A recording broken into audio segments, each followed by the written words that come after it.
Ako si Nash. Saan nga ba tayo dadalhin ng ating mga pangarap? Sa dagat? Sa lupa? O himpapawid? Ano-ano nga ba ang mas mananaig sa paggamit natin sa mga ito? Ang tinitibok ba ng ating mga puso? Ang nilalaman ng ating isip?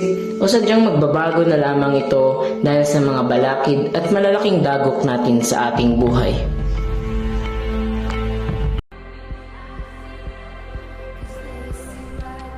Ako si Yani. My younger self told me that someday I will be proud of myself. I will be a person who sees things positively, a dreamer and full of hope. Ako si Leslie. Katulad ng iba, may pangarap din ako. At sana, piliin ito ng mundo. Hindi man ako kasing galing ng kung sino, pero mangangarap ako hanggat kaya ko. Isang pangarap lang ang hinahangad ko, ang maipagmalaki ng mga magulang ko, sa paraan na kaya ko at maipagmamalaki ako. My name is Anthony, and always remember, successful mothers are not the ones that never struggle. They're the ones that never give up despite the struggles. So keep on pursuing your dreams so that the struggles of your mother can never be in vain.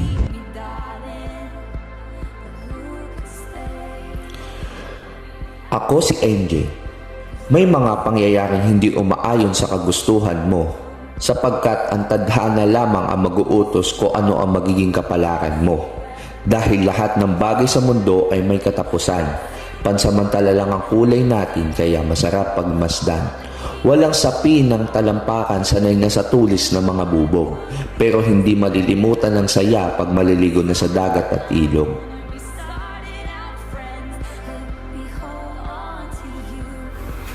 Sa pag-abot natin ng ating mga pangarap, hindi tayo nag-iisa. Dahil may mga makikilala tayo na sasamahan tayong abutin ang mga pangarap natin. Gusto nyo magdagat? Tara? Tara? Tara?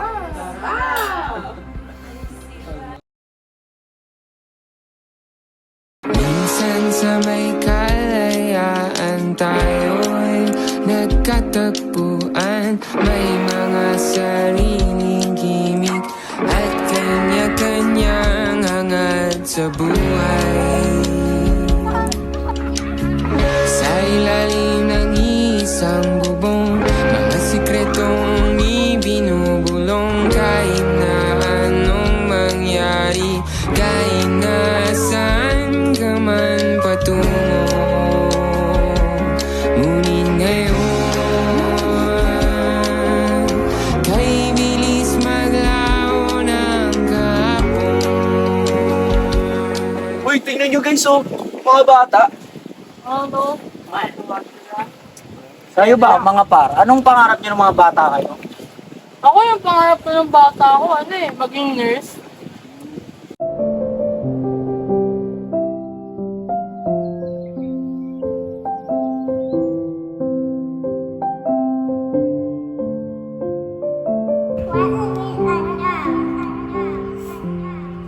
Ako dati, pangarap ko maging artista.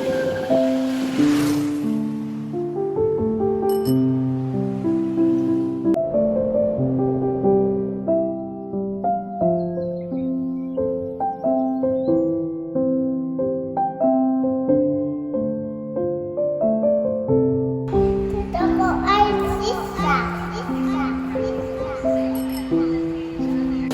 Ikaw na siya, anong pangarap mo? Oo, dati, pangarap ko sila.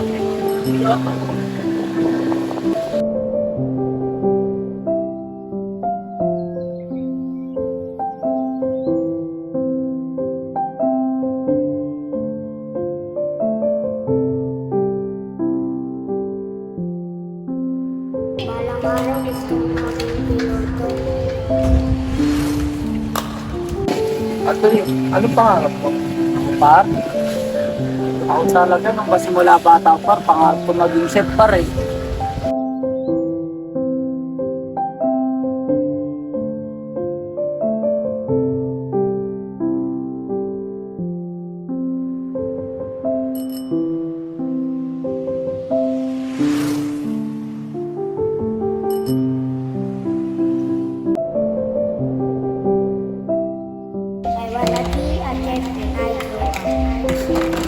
ikaw, Barbs, ano ba pangarap mo, Barbs? Ano kasi, dati, ano talaga ako, dapat magpupulis ako.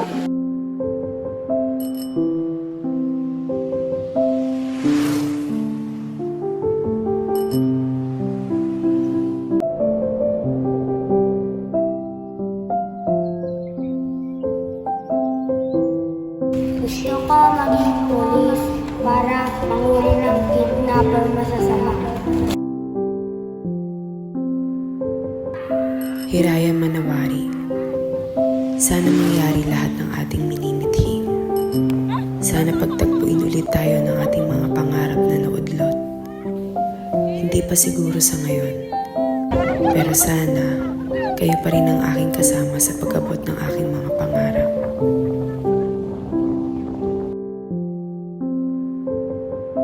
Tuloy na natin yung usapan natin kanina. Bakit ka nga ba hindi natuloy sa pag-nurse? Eh kasi, Yani, anong course ang gusto mo?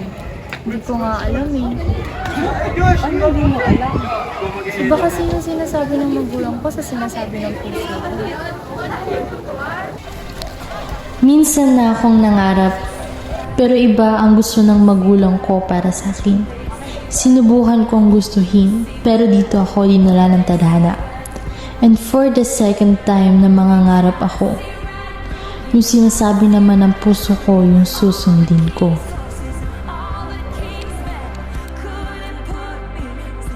Eh, ikaw, Les. Oo nga. Hindi ako nagsaportahan ng magulang ko eh. Magsasayang ka lang ng pera, hindi ka magiging artista. Hindi ka naman magaling. Hindi wala sa saga. Paano ko sasabihin sa batang ako na ang mga magagandang pangarap niya para sa akin ay hindi na matutupad pa? At paunti-unti ay natatanggap ko na baka hindi ka para sa akin talaga. Pero ako ay masaya kung saan ako dinala ng tadhana. Eh, ikaw, Babs, ba't di mo tinuloy yung pagpupulis mo? Kasi, yun nga, ayaw nga ng magulang ko. Yung... Ma'am, may gusto lang po sana akong sabihin sa inyo po. Gusto ko po sanang magpulis kung okay lang po ba sa inyo. Nak, alam mo naman na ayaw ko ng ganyang kurso. Delikado yan. Alam mo namang mawala ka lang ng saglit nag-aalala na ako. Sige ma'am, kung yun po yung gusto niyo po. Sa una kong tinahak ay nabigo ako, ngunit hindi ito hadlang para sumuko ako. Aking pinaglaban upang ako'y lumago, hindi magpapatalo para makamit ang gusto patungo sa pangarap na ito. Sir Par! Di nga. Oo nga. Ba't hindi ka na mag-chef? Sabagay. Naisip ko din yan eh. Try mo. Baka mandad ka. Masenso. Sana nga. Pag-iisipan ko yan. Sige Par. Salamat. Sarap.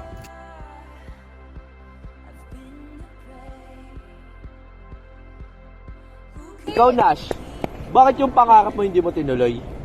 Eh, marami nagsasabi masyado daw mataas eh. Nay, gusto kong kumuha ng kursong pagpipiloto, Nay. Anak, masyadong mahal yung tuition. Hindi natin kaya ng tatay mo. Sige, Nay. Maghanap na lang ako ng ibang kursong mas practical, Nay, para makatulong sa inyo ni tatay. Sige anak, mag-aral ka ng maigi ha. Salamat, Nay. Sa planeta natin ay may bilyon-bilyong tao. Lahat may kanya-kanyang mundo. Iisipin mo pa ba kung anong tingin nila sa'yo? Pakikinggan mo pa ba ang mga yabag na nagpapahina sa'yo? Gawin mo lang kung ano ang iyong gusto. Lumipad ng matayog, sundin ang puso. Huwag na huwag susuko at laging isipin kung saan patungo. Dahil yan ang pangarap mo. Baka hindi pa ngayon.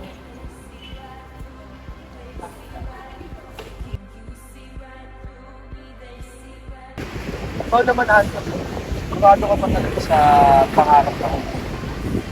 Mars, wala pa kasi ako. Na talaga yung first par eh.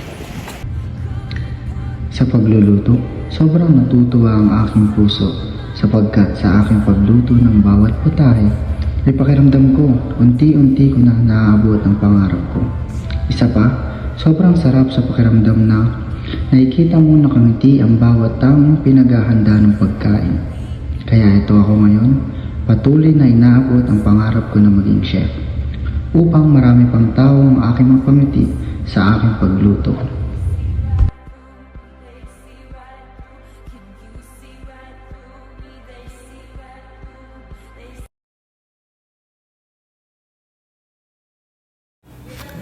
Naniniwala ako sa tamang panahon. Na ako naman ang papalakpakan. Pangalan ko naman ang isisigaw. Pangarap ko naman ang unti-unting matutupad. Hindi man ngayon o bukas, pero alam kong dadating yung panahon. At sana, kapag dumating ang panahon na yun, ay kilala pa rin natin ang isa't isa. Sana kayo pa rin ang kasama ko habang unti-unti kong tinutupad ang mga pangarap ko. Sabihin natin tuparin ang mga pangarap na nabuo natin.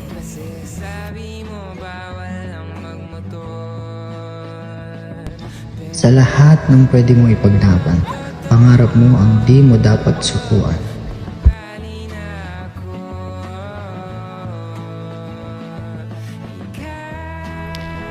At sa muling pagkakataon, aking pangarap ay siyang ipagpapatuloy.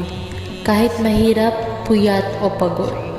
Oo, pagod ako, pero di sayang ang pagod ko. Dahil lahat ng pagsisikap ay magbibigay daan para sa isang magandang kinabukasan.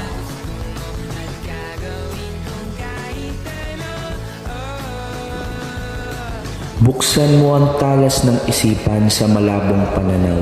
Hindi mo man magugustuhan mananatili kang hilaw. Tandaan, hindi lahat ng tagumpay sa taas mo makikita. May mga bagay na minsan payuko mong makukuha. Balang araw masusulat ko kaya ang kanta na bibili ng bahay sa Santa Rosa.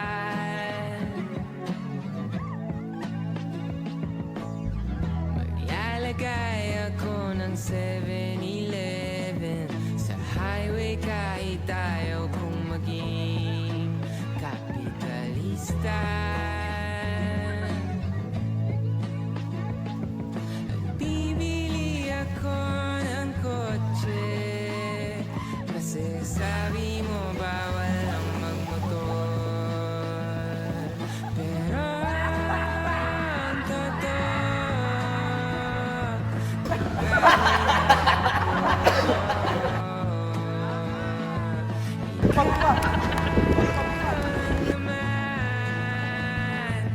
ikaw lang iniisip ko kasi gusto kong bigay ang buhay na gusto mo at gusto kong bigay ang buhay na gusto mo at gagawin kong kahit